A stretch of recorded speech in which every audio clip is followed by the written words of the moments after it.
Hi, welcome back to week 15 of Mark's Headroom, where I talk for 30 minutes or an hour before I break a 5-day fast.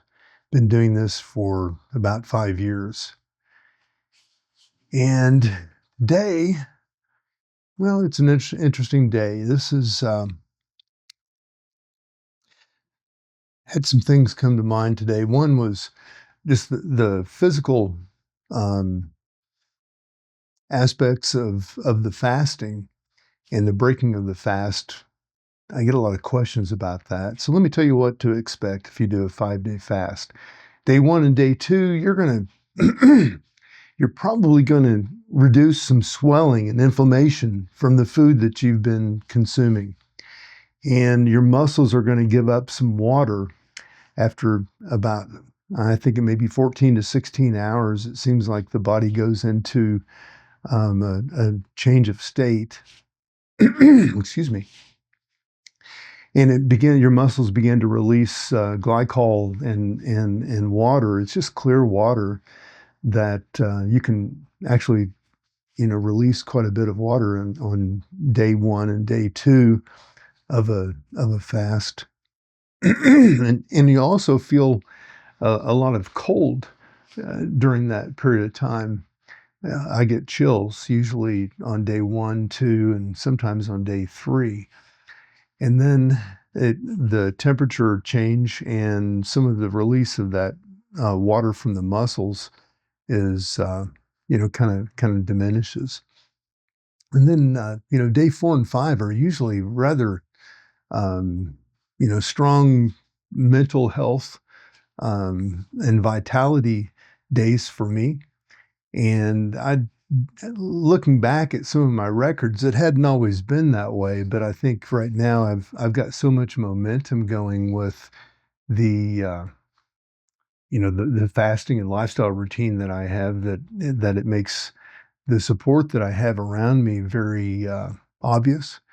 That it just helps to have others in your life that understand the lifestyle and kind of why I'm doing this for spiritual and it's not all selfish. I'm trying to find a way to blend to really communicate like I am right now about what happens in the body that is related not just to the body itself, but also to the spiritual and the healing aspects, especially for those of you that might be dealing with some trauma or disappointments in life, and how this can affect and help improve your access to that healing, whether it's in your body or in your consciousness and perception. So, that um, information is kind of useful about what to expect early on in the fast, and then maybe later on in the fast, it's fair game for others to enjoy some real vitality and some clean mental space, after they've kind of fought through some of the transitions from the food to no food. And another thing that I do that's just to stay safe, I take some supplements in my water that keep my some of the minerals that I need. Make sure I have sufficient sodium and potassium, magnesium that don't have any calories, and they you can find that at online or text me. I can share some information with you about some supplements that I've found useful in my fasting practice. And I usually will take those regularly during the fast just to ensure that I am in staying healthy during the fast. Of course, I'm also working out 1 to 2 hours, each day with, I use sauna, um, um, heat devices that I wear or heat apparel that generates compression and traps the heat to exaggerate the sweating that I encounter just to kind of clean my body out during the 5-day fast. Um, and be careful when you're breaking the fast. Like what I'm going to do here within the next hour or so is I usually lead off with bone broth and some yogurt, and we'll try to use some sauerkraut or something like that to and some MCT oil to coat my stomach and help my stomach start to adjust to start, you know, converting the food to energy again as I do over the 54 hours I think it is that I in this eating window. So those are some little tips that, and feel free to add your comments here, and I don't get a lot of comments on the site. This is such an obscure practice. It seems that not a lot of people um, think this is even possible, but it is, and it's very real, and it helps you in so many ways. So, and it's actually given me a lot of clarity from some of the confusion that I was in earlier in my life. I dealt with some trauma, a couple of near-death experiences on top of that kind of brought all this on. But I've been doing the fasting since I was a teenager.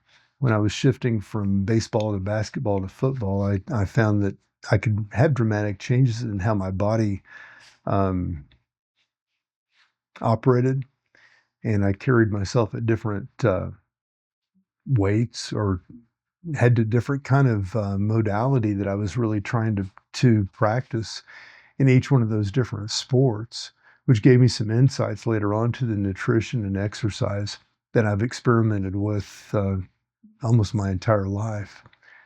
So, had a couple of thoughts that I thought might be worth sharing. One was about the, well, let me just pull up a couple of notes here. There's so much talk about authenticity and being real. I'm trying to make this as much of a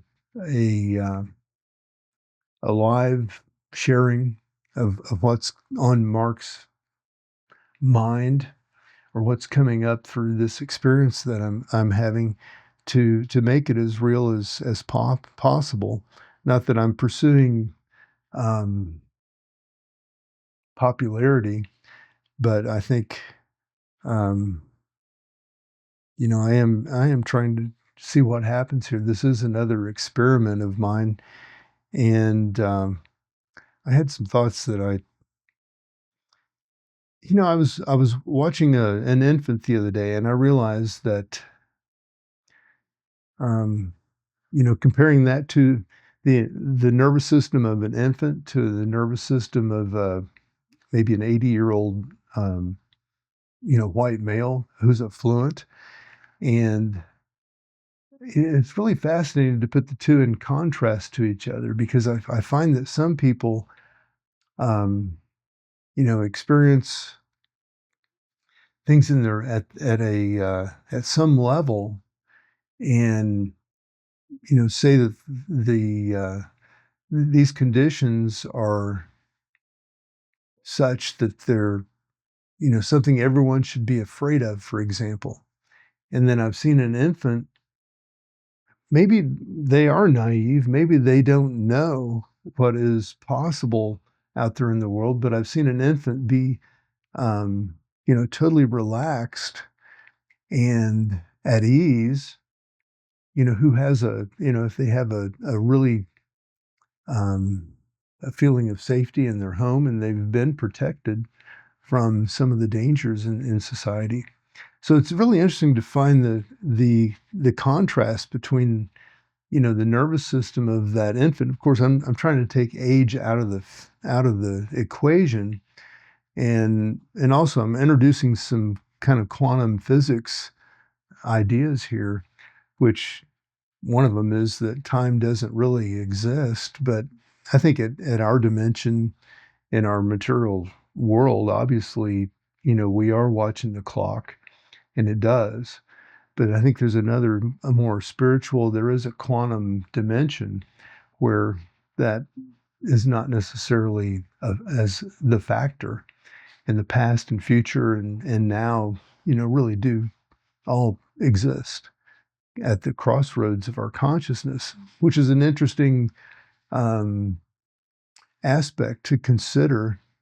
Um, I don't know how many people are really following the quantum physics these days, but there is, if you come at it from someone that's a little skeptical of both the traditions that have been handed by our parents to us, and from generation to generation, it creates some doubt in as to whether story is really an adequate way to transfer um, knowledge or wisdom or the experience that people commonly feel like they believe.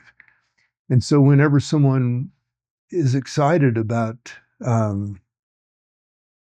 the world is going to hell in a handbag, or you'll hear a number of people really be down on the next generation or the two or three generations that they can see operating around them that totally defy some of the rules of civil society that were so um, foundational maybe 60 years ago, that are being really kind of glossed over today and thrown aside. And some of those traditions have some wisdom with them that need to be preserved. And then some of them are practiced out of fear that don't need to be preserved.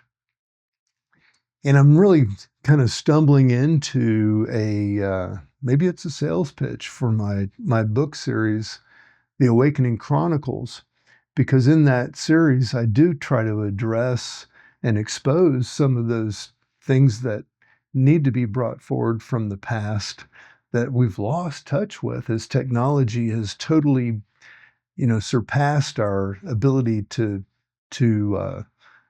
our bodies and our spiritual aspects of our life have been overrun by this mental thinking that really kind of dominates the way that the world is divided up into little categories because the mind can only hold one at a time. And if you learn that the real power is finding a way to let your mind operate less as a control mechanism, but more of an observational mechanism.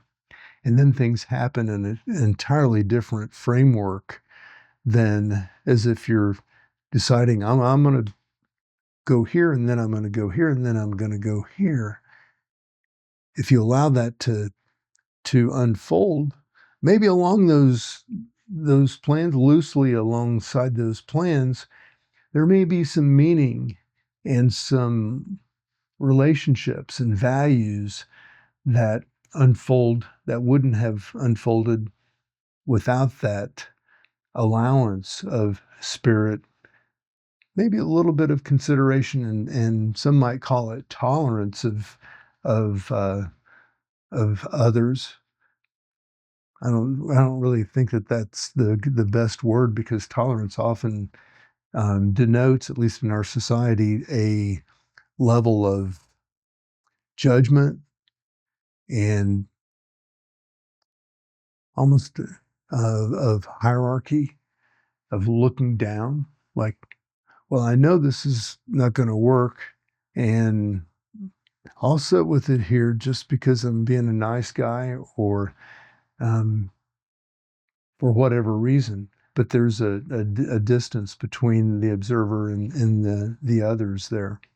And these are the distances, these are the differences, these are the mindsets that create wars and violence. And ultimately, those are things that, well, I'm open to your comments, but I think I know in my life I've tried to find ways to to find more focus on connection and meaning and love. And, I know that there are aspects of life that maybe I'm not even totally aware of that have helped me stay out of some of those states. And it is a daily practice for me. So I have had a little bit of feedback from those 25 books, and so far it's been relatively positive. I think it's more of a shock for someone to find that someone, had developed, a system and had been making notes. And then for the end of this year, I just decided I'd bring these things out.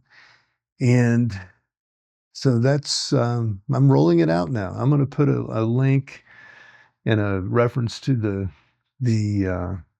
place that you can pick these books up, and hopefully people will start talking about them, and we can start to enjoy some benefits and some of the discussion that they should begin to stir across communities, maybe the world. Only time will tell, and you can have a role in that. And the things that you do probably matter more than all the celebrities and the institutions and all the things that people have put their faith in, that are have been in control of how everything works. We're going to find more and more that individuals that take it upon themselves to go down deep inside, work from their heart, work authentically, trust that faith and religion, whatever it might be. For example, if you believe that Jesus was like the Son of God, well, trust that. That's a challenge. Trust that, and all things will work out in accord with whatever that would point to. I mean, God took Jesus away, and if you believe in the sanctity of that, then we have to believe that the place that we're at today is part of that divine plan. And yes, there are maybe obstacles or barriers, and that's part of what my this series, helps delineate, is that the the path that Jesus led, was really for the individual, and it was used to build institutions that existed before him, and there was just kind of a new mythology that was utilized to build up many of the same aspects of humanity that existed before he came. So I'm not trying to promote um, or sell. I'm using Christianity here as a model to speak to illustrate what I'm talking about. And I think if you believe that that is the uh, the modality or the tradition that is the most true, then live it.